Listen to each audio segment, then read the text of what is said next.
আসসালামু আলাইকুম সকলকে। সবাই কেমন আছেন? আশা করছি ভালো আছেন। আলহামদুলিল্লাহ আমিও খুব ভালো আছি আল্লাহর রহমতে। তো আজ আমি চলে এসেছি প্রত্যেক দিনের মতো আমার ছাদ বাগানে কিছু গুরুত্বপূর্ণ টিপস আপনাদের সাথে শেয়ার করব বলে।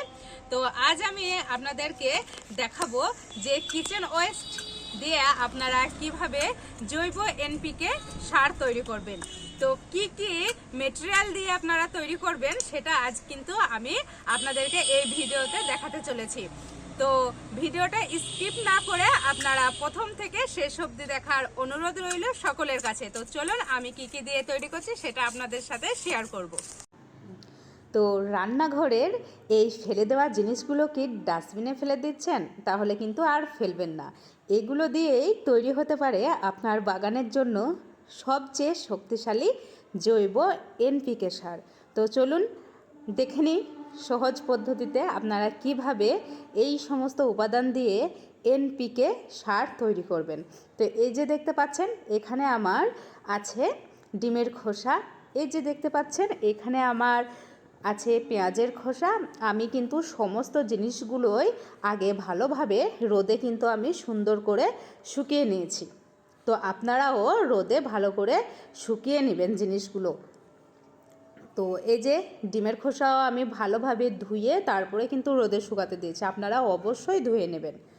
আর এই যে দেখতে পাচ্ছেন পেঁয়াজের খোসা, তো পেঁয়াজের খোসাটাও কিন্তু আমি রোদে শুকিয়েছি। আর তার সাইডেই দেখতে পাচ্ছেন কলার খোসা, তো কলার খোসাটাও কিন্তু আমি ভালোভাবেই রোদে শুকিয়ে নিয়েছি। তো দেখতেই পাচ্ছেন এই তিনটে জিনিস আমি কিন্তু রোদে ভালোভাবে শুকিয়ে নিয়েছি। আর আপনারা হাতে দিয়েই বুঝতে পারবেন যে কতটা পরিমাণে শুকিয়েছে জিনিসগুলো।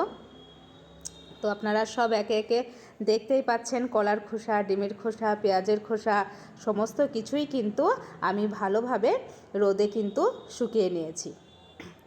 আর আমি সাইডে কিছু রেখেছি, এগুলো শুকোতে দেওয়ার জন্য আছে, ওগুলো শুকাবে, তারপরে ওগুলো আবার সার তৈরি করার জন্য প্রস্তুত হবে।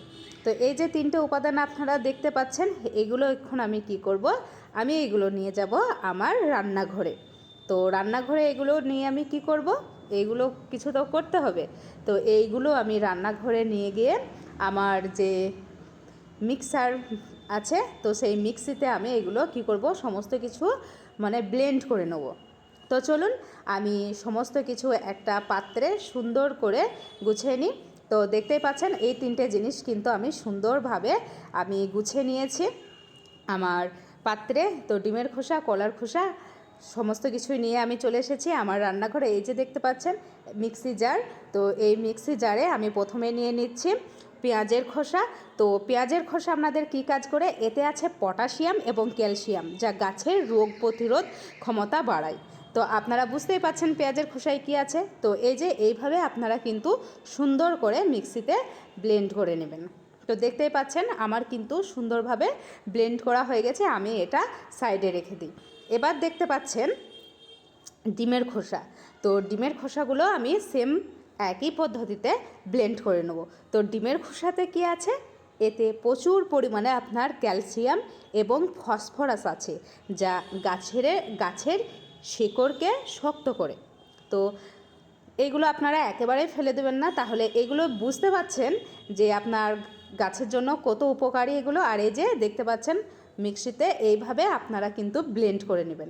আমি একটু হাতের সাহায্যে আপনাদেরকে দেখাচ্ছি। এই যে দেখতে পাচ্ছেন কত সুন্দরভাবে ব্লেন্ড হয়ে গেছে। তো আপনারা এইভাবে কিন্তু ব্লেন্ড করে নেবেন।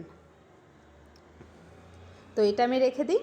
তো এইভাবে কিন্তু আমি সমস্ত ডিমের খোসাগুলো ব্লেন্ড করে নেব এক এক করে। তো এই যে দেখতে পাচ্ছেন আমি সমস্ত ডিমের খোসাগুলো ব্লেন্ড করে নিয়েছি। এই যে পুরো এক থাল হয়ে গিয়েছে।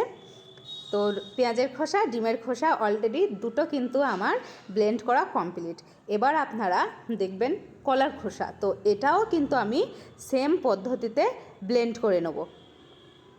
তো এই যে দেখতে পাচ্ছেন কলার খোসা, এটা আপনার কি কাজ করে, এটি হচ্ছে একটা পটাশিয়ামের খনি, যা ফুল ও ফল ধরাতে সাহায্য করে। আপনার কাছে প্রচুর পরিমাণে ফুল আর ফল আপনারা কিন্তু পাবেন এই কলার খোসা, তাই কলার খোসা আপনারা ফেলে দেবেন না। তো এইভাবে এটাও দেখুন কত সুন্দর ব্লেন্ড হয়ে গেছে। হাতের সাহায্যে আমি একটু আপনাদেরকে দেখাচ্ছি। তো এই যে দেখতে পাচ্ছেন কত সুন্দরভাবে ব্লেন্ড হয়ে গেছে। তো এই তিনটে জিনিস কিন্তু আমার ব্লেন্ড হয়ে গেছে। তো এই যে দেখতে পাচ্ছেন সমস্ত কিছু নিয়ে আমি একেবারে ছাদে হাজির। তো এই যে তৈরি হয়ে গেল আপনার আমাদের সকলেরই শক্তিশালী ঘরোয়া এনপিকে ডাস্ট বা সার। তো আপনারা দেখছেন খুব সুন্দরভাবে সমস্ত কিছুই একেবারে ব্লেন্ড করে নিয়েছি আমি ভালোভাবেই। তো চলুন এরপরে আমি আপনাদেরকে দেখাই যে আমি গাছে কিভাবে প্রয়োগ করব। তো চলুন। দেখতে পাচ্ছেন আপনারা সমস্ত কিছু দেখতে পেলেন যে আমি কিভাবে নিয়ে গিয়েছিলাম আর কিভাবে নিয়ে চলে আসলাম। তো আমি মিক্সার গ্রাইন্ডারে এগুলো সমস্ত কিছু গুঁড়ো করে নিয়ে চলে এসেছি। এটা হচ্ছে আপনার কলার খোসা, আপনারা ঠিক এইভাবেই মিক্সার গ্রাইন্ডারে আপনারা নিয়ে আসতে পারেন গুঁড়ো করে। আর এটা হচ্ছে আপনার ডিমের খোসা, আপনারা এইভাবে মিক্সারে আপনারা এইভাবে গুঁড়ো করে নেবেন। দেখেন একটু একটু দানা দানা আছে, একেবারে পুরো মিহি করবেন না।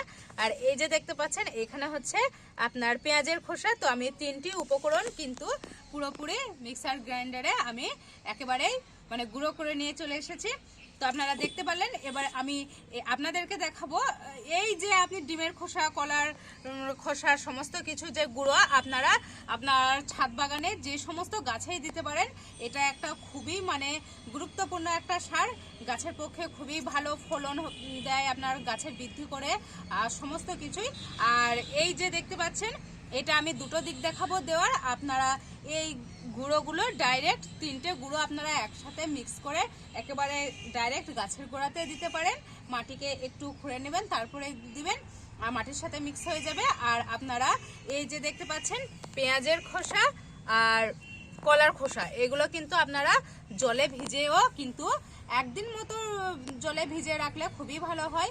তো আপনারা জলে ভিজিয়ে রেখে পেঁয়াজের খোসা, কলার খোসা কিন্তু আপনারা দিতে পারেন গাছে। তো আপনারা যেটা ইচ্ছা আপনাদের আপনারা কিন্তু সেইভাবেই দিবেন। কিন্তু আমি আপনাদেরকে আমি যেভাবে আমার গাছে দিই সেটা কিন্তু এই যে দেখতে পাচ্ছেন আমি ডিমের খোসা, কলার খোসা আর পেঁয়াজের খোসা তিনটেই কিন্তু মিক্স করে গাছের মাটি একটু খুঁড়ে নেবো, তারপরে কিন্তু আমি তিনটে একেবারে ডাইরেক্ট দিব। তো আপনারা এইভাবে দিতে পারেন, আবার পানি ভিজিয়ে তারপরেও আপনারা দিতে পারেন। তো দেখুন আমি আজকে আমার লঙ্কা গাছে দেবো। এই যে দেখতে পাচ্ছেন কত সুন্দর আমার লঙ্কা গাছটা হয়েছে। তো এই যে গাছের গোড়া যখন আপনার এইভাবে সুন্দর করে দেখুন কত সুন্দরভাবে মাটি শুকিয়ে গেছে, এইভাবে শুকিয়ে যাবে, তখন কি করবেন এই যে একটা কুড়নির সাহায্যে সুন্দর করে আপনারা গাছের গোড়াটা কি করবেন একটু জাস্ট কুড়ে নেবেন। কুড়লে কি হয় আপনার মাটিও সুন্দর উর্বর হয়।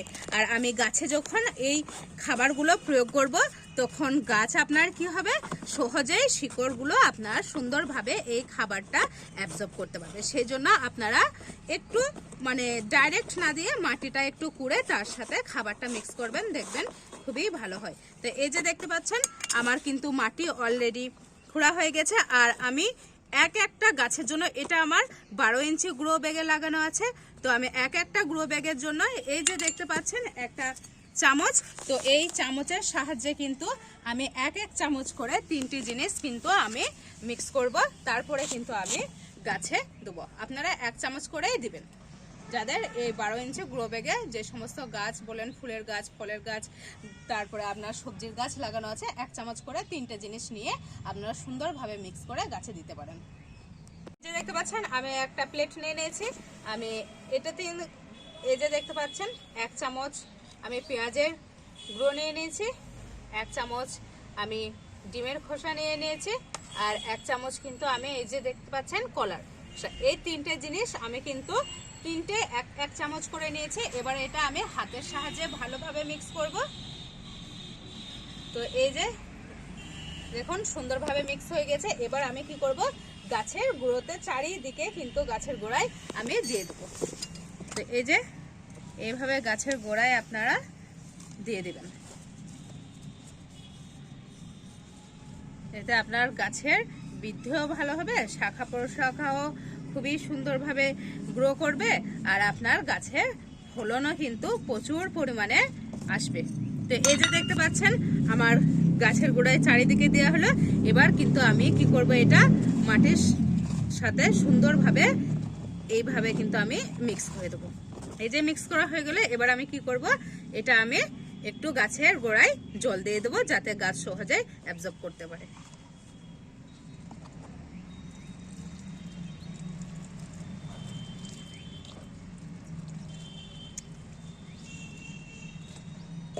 তো এই যে দেখতে পাচ্ছেন আমি গাছে জলও দিয়ে নিলাম।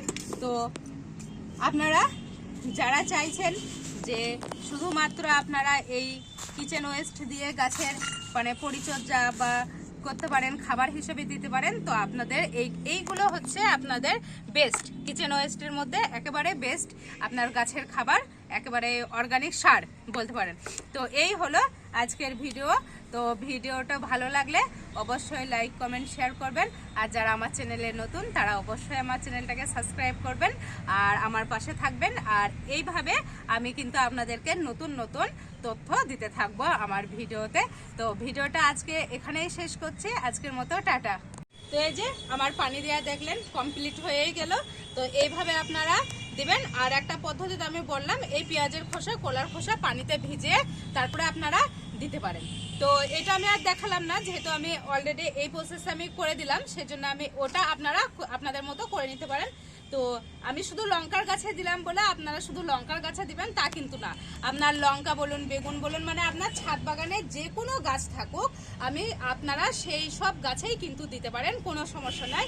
আর আপনারা এটা 15 দিন অন্তর অন্তর একবার করে গাছে দিবেন, তাহলে খুবই ভালো হবে দেখবেন। তো আমি এই লঙ্কা গাছে দিলাম। আর এই যে দেখতে পাচ্ছেন আমার সমস্ত সবজি গাছ, দেখুন এই যে বেগুন গাছগুলো, ফুলের গাছগুলো সবই আছে। তো এই সমস্ত গাছগুলোতে কিন্তু আমি এক এক চামচ করে আমার হিসাবে আমি দিয়ে নেব। তো ভিডিওটা ভালো লাগলে অবশ্যই আপনারা একটা লাইক শেয়ার কমেন্ট আর করবেন। আর যারা আমার চ্যানেলে নতুন তারা অবশ্যই আমার চ্যানেলটাকে সাবস্ক্রাইব করে আমার পাশে থাকবেন। আর ভিডিওটা ভালো লাগলে অবশ্যই তো আপনাদের জন্য নতুন নতুন ভিডিও আরও আমি আপনাদেরকে দিব, আপনারা দেখতে পাবেন নতুন নতুন তথ্য ছাদ বাগানে। যারা নতুন ছাদ বাগান করছেন তাদের জন্য তো এই তথ্য খুবই গুরুত্বপূর্ণ। তো এই ছিল আজকের ভিডিওটি ভালো লাগলে অবশ্যই লাইক কমেন্ট শেয়ার আর আমার চ্যানেলটাকে একবার সাবস্ক্রাইব করবেন যারা নতুন দেখছেন। তো ভিডিওটা আমি এখানেই শেষ করছি, আজকের মতো টাটা।